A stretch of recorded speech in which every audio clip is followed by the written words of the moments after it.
You just heard how 28-year-old Angela Schroer's family says there's critical evidence proving someone murdered their daughter, then staged it as a suicide.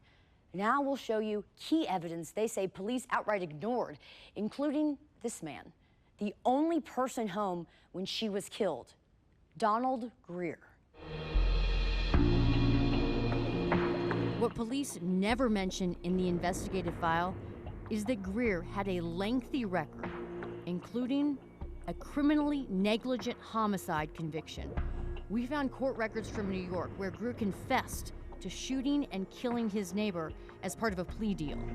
As a convicted felon, Greer could have been arrested for just being in the presence of a gun.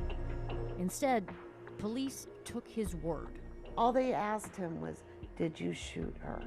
Donald Greer said no, and he added he did not hear a gunshot. In a home that is less than 500 square feet, we went to the home where Angie was found to learn more.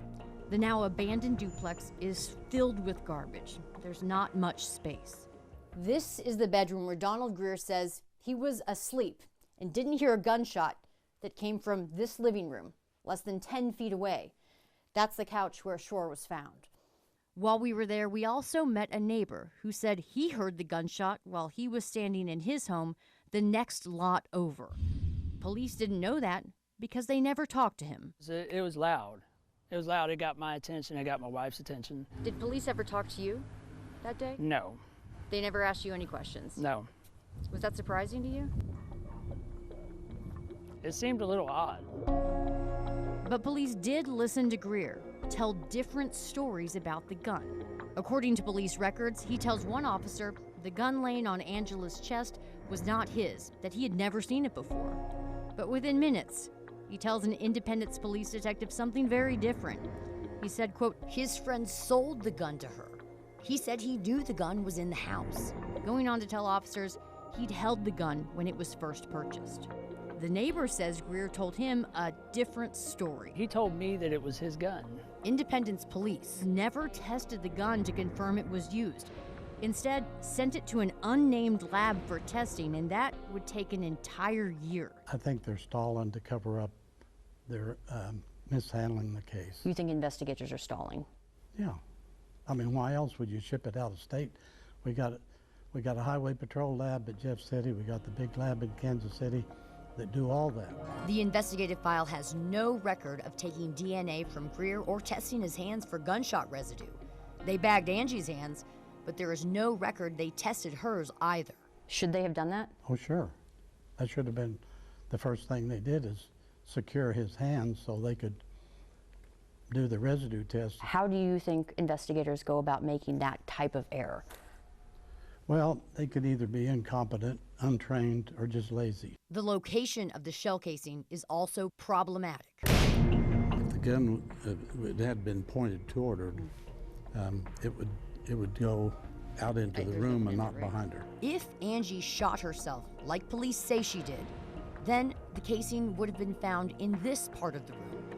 But police said they found the shell casing back here, behind the couch. There's a good chance that this was a staged scene where someone might have placed that gun and repositioned the victim. And Deister agrees. You believe somebody moved the body? I feel almost 100% that the body was moved. But Deister says the most shocking oversight by Independence police was laying right on Angie's chest. The blood flow pattern being interrupted that way where the gun was laying, it couldn't happen. It couldn't happen that way.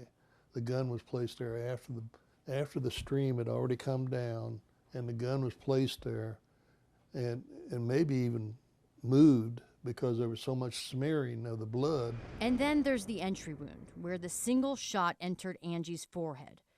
The angle of entry tells Deister someone else was likely there. The top of the barrel was pointed, pressed tight against her skull, and the bottom was loose, and that's where the gas escaped, tearing her skin larger at the bottom. And what does that indicate to you?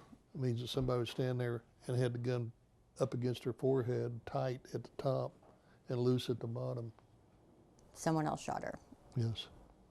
That's my opinion. Would the family have been informed? We asked Independence Police to sit down with us and explain how they determined Angie's death was suicide. They declined, telling us it was an open investigation and they can't comment. We miss her, Lord. We just ask the Father to be with her family, guide. The Schroer family says they haven't heard from the Independence Police Department since back in August. That's when they were told the case was closed. Nobody deserves that treatment. And I swear it's not the first case, and I doubt it's going to be the last one. But my goal is to make it the last one, because I'm not going away.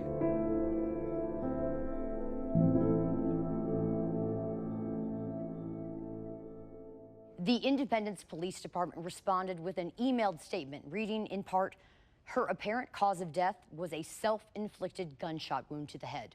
Witness statements, as well as the crime scene, led responding officers and detectives to initially believe that the incident was an apparent suicide. At this point in the investigation, there is no evidence to indicate that the death was caused by anyone but Angela. The full statement is on our website at kctv5.com. The family says the worst part about all of this is that they may never know the truth. They learned Donald Greer died just a few months ago. I'm Emily Sinovic, KCTV5 News.